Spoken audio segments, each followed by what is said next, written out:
Alright, fine. I would have rather not followed the herd regarding this topic, but considering how much this news broke the internet with just one photograph, I kinda have to say something about it. And even if you're not a fan of either Lewis or Ferrari, optics really matter these days, and what we saw with those optics, whoa! Absolute masterclass. Compare that photograph with this photograph of Carlos Sainz's first day at Williams. This, just a casual selfie outside the Oxfordshire base, it's just him, whereas you compare it to this, that dazzling looking suit in front of Enzo Ferrari's house and former office, and then a Ferrari F40, it's just night and day. But what really inspired me to make this video is not just the comparison between Carlos's first day photo and then Lewis's photo, it's just how the overall day felt to me. It really struck a chord with me. As far as I'm concerned, Ferrari handled Lewis Hamilton's first day on the job officially perfectly.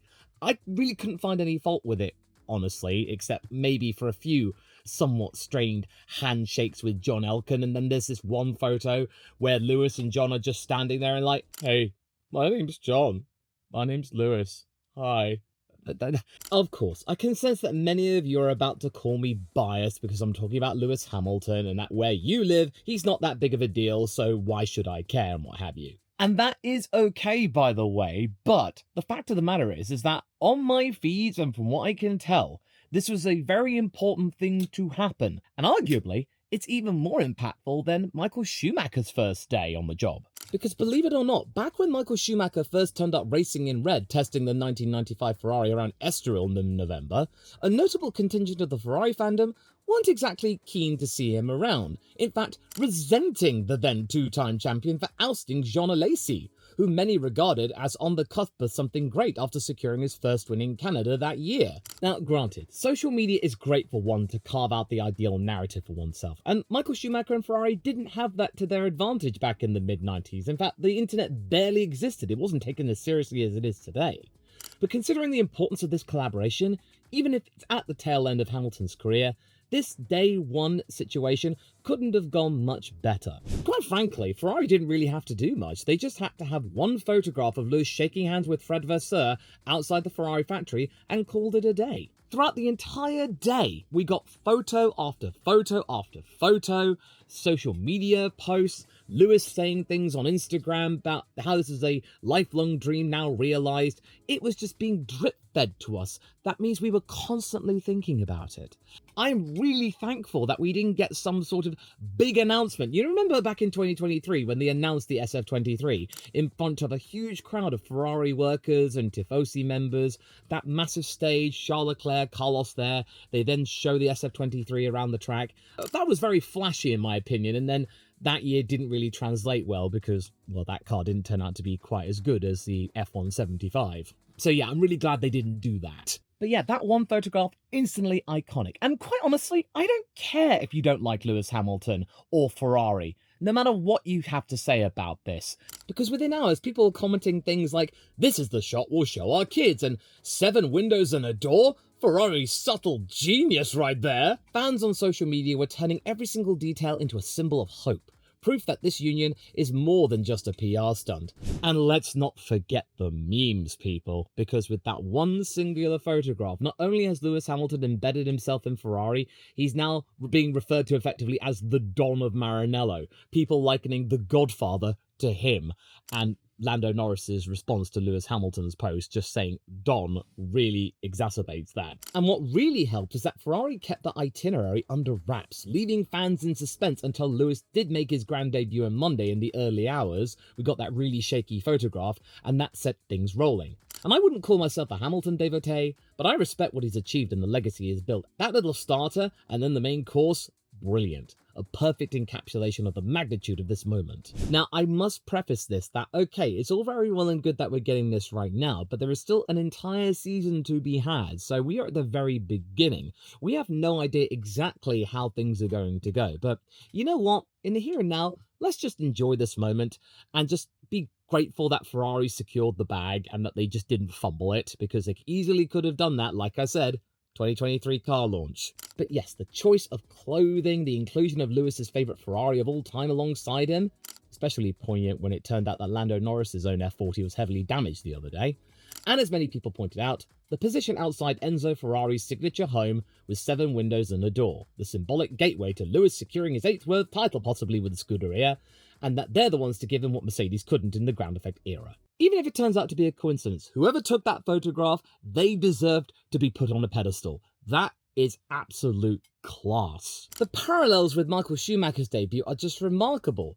Being alongside Fred Vasseur, wearing a smart suit, it's very reminiscent of Michael Schumacher and Jean Todt in 1996 wearing similar garb. It's clear that Ferrari knew what they were doing here, wishing to have subtle throwbacks to the man who was at the centre of their most dominant era in the sport. Yes, I am also aware about the fact that we haven't seen Lewis in the car yet, but that is going to be coming in due course. That is, I think, part of the itinerary for this week.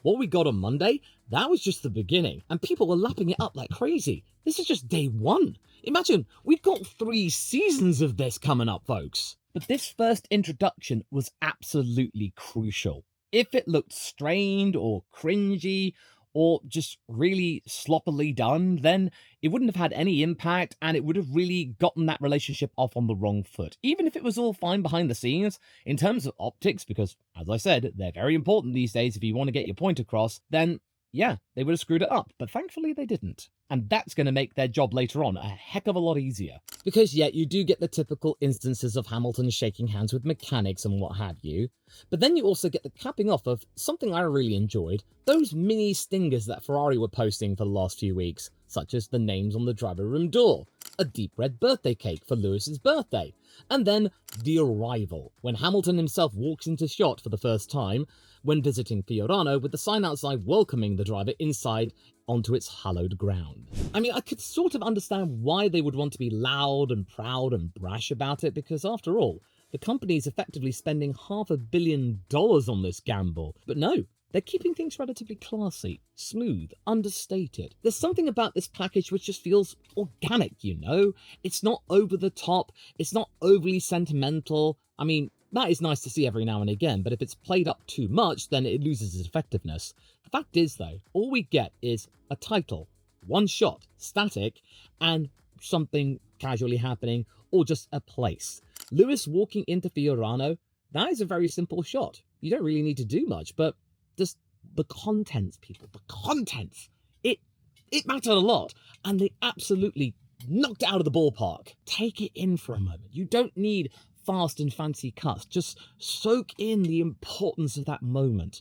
But yes, as I touched upon earlier, this could age very poorly if Lewis fails to deliver, or he ends up being like what Checo was in 2024 and being at the bottom of the top 4 teams. That is a very, very serious thing to consider, and it could easily happen. And there is a lot of pressure on Ferrari to make sure that Lewis is at least in contention to be in the top 5 at minimum. It's not just on Lewis to do the business, it's up to Ferrari, and if they, Lewis, or both of them fail to deliver on expectations that have been laid down by themselves and the wider world with all of this stuff, then this photo will then become infamous, skewed to mean something different entirely should results not be forthcoming. If they did one more stinger after the arrival, it would be the meeting. And my ideal situation would be Charles Leclerc, Lewis Hamilton, their hands, they shake, in their Ferrari racing overalls just outside the Fiorano test track. That would be absolutely brilliant. So yes, in terms of optics, this first day couldn't have gone any better. And the fact of the matter is that the world has seemingly accepted it. The Tifosi have accepted it. And now people are connecting Lewis Hamilton to the Godfather, Marlon Brando's career-defining performance. And I did see a couple of really funny ideas about, you know, Christian Horner waking up one day to find the front wing of the RB19 in his bed next to him. But yeah, this presentation, it absolutely succeeded. And this was something that has been able to get things off on the right track. But speaking of track, the results really do matter. This visit wasn't solely for Lewis to walk up to Enzo Ferrari's house and office, take some pictures and go home. This was all about showing the world that this collaboration was a serious one. The driver is busy immersing himself in the team's work environment, although according to some websites as early as November, Lewis has already been to Maranello multiple times with the blessing of Toto Wolff before the 2024 season even finished. Now, if these rumours turn out to be true, and this is not the first time that Lewis Hamilton has been in some capacity at the Ferrari factory, it might have been an act of goodwill of Toto, because As we all know, Toto and Mercedes did prevent Lewis Hamilton from going to Ferrari earlier than December 31st, 2024, when his contract ended, but maybe this was some sort of trade-off that under certain guidelines from Lewis and Ferrari and Mercedes, they could not share information. It would be just simply saying, hello, I'm Lewis, nice to meet you, I look forward to working with you. And I'm pretty sure that Toto and Fred, being good friends, they would have worked something out to some capacity just to make sure that Lewis was kept sweet somewhat in those final races. Because you got to admit, those final races with Lewis and Mercedes, they were tested, let's just say. And it was very key for Lewis to maybe meet his new race engineer, Riccardo Adami. Apparently, Lewis was contacting Sebastian Vettel about that and actually wanting to understand the guy. Because you all know that connection that Bono and Lewis had for all those years. It's very important to have that immediately, because we all know how badly it can go wrong, like with Bottas getting that new race engineer without him even knowing it in Miami. And yeah, that probably contributed to his really, really bad year, and probably his worst ever F1 season ever, and also probably his last. So yeah, again, if this is true and Lewis has already been to Maranello in secret, this public meeting is maybe purely a photo op where Lewis shakes hands with people he may or may not have already met. But either way, the presentation is still great. And also, it will hope to answer one of the biggest questions out there. Will Hamilton get Ferrari as a team, brand, and culture? And so far, based on what we've seen, you could argue that, yes, he gets it. Because as I've said many times, Ferrari does not work for you. You work for Ferrari, no matter how big you are. Michael Schumacher recognized this. Sebastian Vettel recognized this. Alain Prost recognized that for a bit. And of course, Fernando Alonso did. But things change. But to begin with, yeah, it starts off like that, but if it goes awry, then relationships go south. And from what we've heard from Lewis, he seems to be recognizing this and realizing that this is a huge dream and opportunity to see out some of his career racing in red, something he thought would never happen. But one thing is for sure, the fact that Ferrari are in a position to convince Lewis Hamilton to join them, it really shows that they've come a long way since the dark days of 2020. The year where they finished 6th in the Constructors, where they were underpowered, uncompetitive, and the man who they thought could bring them glory like his idol could and compatriot exited with a whimper. Now though, that team doesn't exist, and they're keen to stress that, and it's all on display. A mood of, okay, it's done. Let's get on with things. Quite honestly, I think this was something that actually worked for both sides. It showed that neither party was the stronger force, that they were united, that they were equal, that they would be actually looking toward one another with respect and on an even keel, that one would try and not leverage the other and take advantage of one brand being bigger.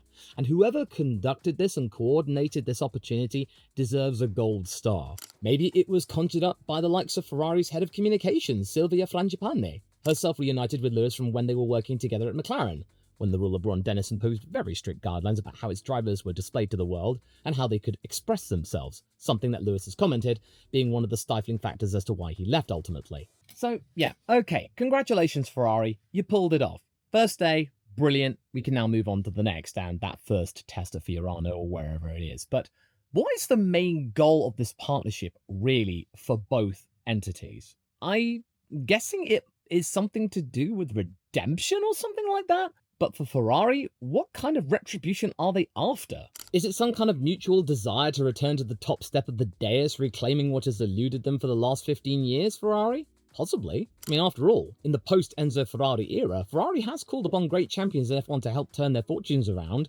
1995, 2009, 2014, and the ill-fated situation with Alain Prost. But all those years where Ferrari were left wanting and in need of a course correction, there was somebody there to help steer the ship. On the surface, with Lewis arriving, it doesn't look as straightforward, because as far as I could tell in 2024 for Ferrari, things were looking really good. That they were in a position to fight for championships, and sure, it didn't work out in the drivers' one, with Charles Leclerc finishing 3rd, but in terms of the team title, Ferrari were only 14 points short of McLaren, and if things had turned itself around and Lando maybe bottled the start in Abu Dhabi, or maybe had some kind of mechanical failure, Ferrari would have been right there to pick up the pieces and take that constructor's crown without Lewis Hamilton. So Ferrari are in much better health than in those previous years as I listed. But maybe in the wake of Max Verstappen, perhaps that's just not enough, that they do need to take drastic action just to get that extra edge. So who better to call upon than not just Charles Leclerc, one of Max Verstappen's most infamous karting rivals from back in the day, but also Lewis Hamilton, the guy who took Max Verstappen to the edge in 2021, as we all saw, and knows better how to handle, if the machinery is right there on both counts, to be able to get maybe one up over, and of course revenge.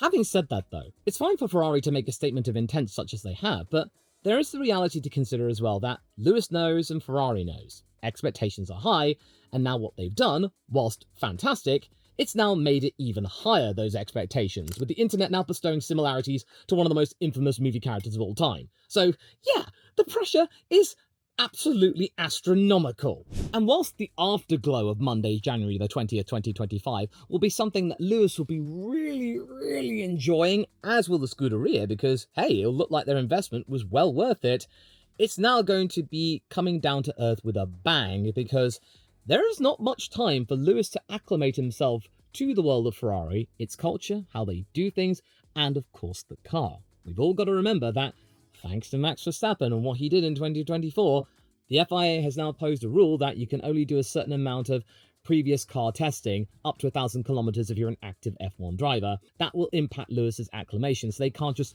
stick him in the SF23 and just go around as much as he likes for thousands and thousands of kilometers. But in truth, there are so many things to learn all at once in just a couple of months, and a completely different mindset and powertrain, unlike anything he has sampled in his F1 career, or indeed his entire racing career. And what's at stake here isn't just a potential 8th world title for Hamilton or a Constructors' Championship for Ferrari, it's the chance to redefine the legacy of both.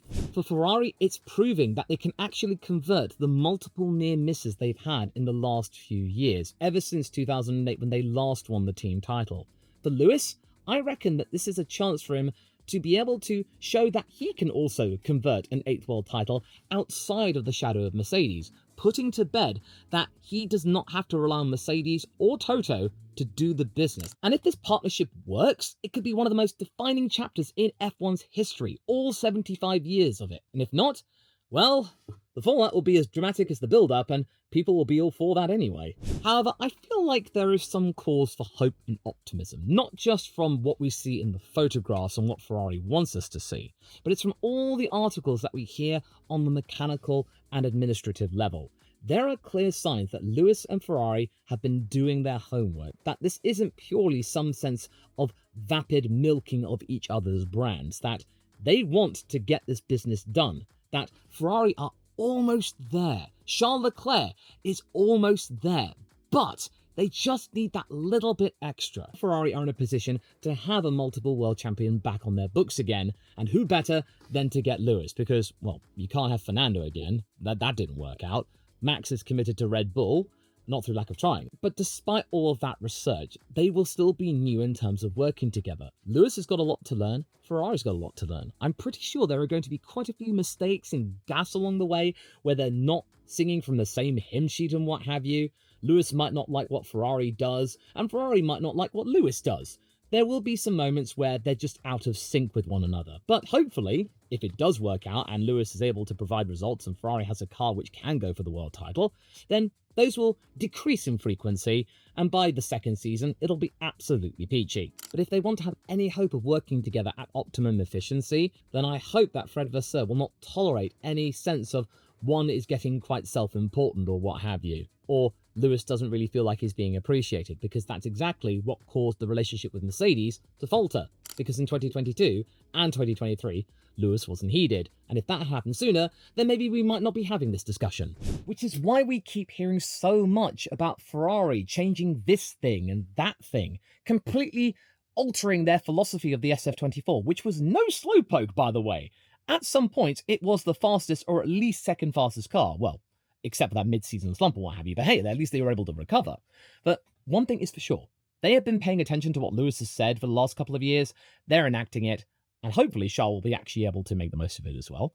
But they're taking a big risk here, and Lewis was probably taking a big risk as well. Because if it really goes awry, then we could get a situation like Damon Hill in 1999, when his career ends with a whimper, and he's just completely not feeling it anymore. Because you've got to admit, Damon Hill's retirement from F1, that was just a sad act. Which is also a factor that will be in the back of Lewis's mind. When Schumacher joined Ferrari, the team was not in a place to fight for championships or even regular victories. But despite that though, Schumacher rose above it and went on to win 3 races that year, including that greatest of his around Catalonia. There were zero expectations in 1996, which allowed him to thrive. In 2025, though, the ante is far higher, so that settling in period of Lewis's is going to be far shorter than Michael's. Ferrari are definitely title contenders on both counts going into this season. 2025 is going to be a banger, and it's imperative that Ferrari do not lose any ground toward McLaren and they lose any chance of the team or driver's title, and also to keep Red Bull behind them, because 2024 was not a good year for them and Ferrari were able to capitalize on that. The bare minimum that Lewis needs to do in 2025 is to secure more wins than Carlos Sainz did, so he needs to win at least 3 Grand Prix going into that year, and if Ferrari produces a car that can make things happen for him, then it's entirely possible. It's going to be vitally important that whatever they do, the optics need to look good. Because as we saw at the Abu Dhabi Young Driver Test, the optics and what you see on the timesheets do count, even though we really shouldn't be paying attention to those. Carlos and Williams wanted to set up a narrative. Kimi and Mercedes wanted to set up a narrative. Lewis and Ferrari were denied that opportunity, so now they are doing it on their terms, and they will be wanting to make the most of that and really milk this for all it's worth on both counts. One is not being taken advantage of the other. They are unified in this endeavor because they want this to work, and they want people to believe in the dream. Because we saw how powerful shots of Carlos Sainz testing with Williams were in his nondescript racewear, so imagine the same thing but with Lewis driving a 2023 Ferrari in white racing overalls. This is pure choreography, and shots of Lewis racing either that car or 2022s in the next few days will flood social media and bring further concrete proof that yes, this is real. Lewis is a driver for Ferrari. And I think for some it's really still hard to process, even though we've known about this for nearly a year now. It's wild. February the 1st. It's really coming up fast, isn't it? It's only like in a week or so. Wow. But all in all, this has been handled perfectly, but this dream period of Hamilton's could easily turn into a nightmare if it's not handled properly, even though the photos have actually been able to be really successful. Yes, he stands to make an awful lot of money, and his personal campaigns and missions, they'll receive additional coverage and funding as well. But that comes with bringing home the bacon when it comes to the results on track, as well as off of it. And Ferrari really has to think carefully with the situation. It's completely unprecedented. As far as I can tell, certainly in the modern age, Ferrari have not had to deal with such a successful driver joining them. Lewis is bigger than what Michael Schumacher was back in the mid-90s before he won all those titles with them. He's bigger than Sebastian Vettel, even though he won 4 titles at the same time. Alain Prost, when he won 3 titles, that's unprecedented. Fernando Alonso, who arguably should have won more, and also with Ferrari. This is completely uncharted territory for them. Ferrari aren't quite sure how to handle this because, arguably, the Lewis Hamilton brand is one of the biggest out there in terms of popular culture. And they're marrying Ferrari. That's going to be a mega brand, and that could either turn out to be glorious or completely too unwieldy to handle. Ferrari needs to produce a car that can get results for Lewis, because if they don't, it's just going to be the same thing we've been hearing from Mercedes in the last couple of years. And what would have been the point of Lewis going? But hey, at least those day one photos turned out to be absolutely excellent, and something that both parties should be really, really proud of. This is going to make people talk about this for the next. This is going to keep people eating good. People are going to be eating good for the rest of the off-season, I'm pretty sure. And that photograph will go down in history for better or worse, whatever happens. And if Aston Martin hopes to emulate a similar vibe by hiring their own multiple world champion in the form of Max Verstappen, they are going to be setting themselves up for failure, because he is not like Lewis at all. As I talk more about in this video here, that you can go and watch right now.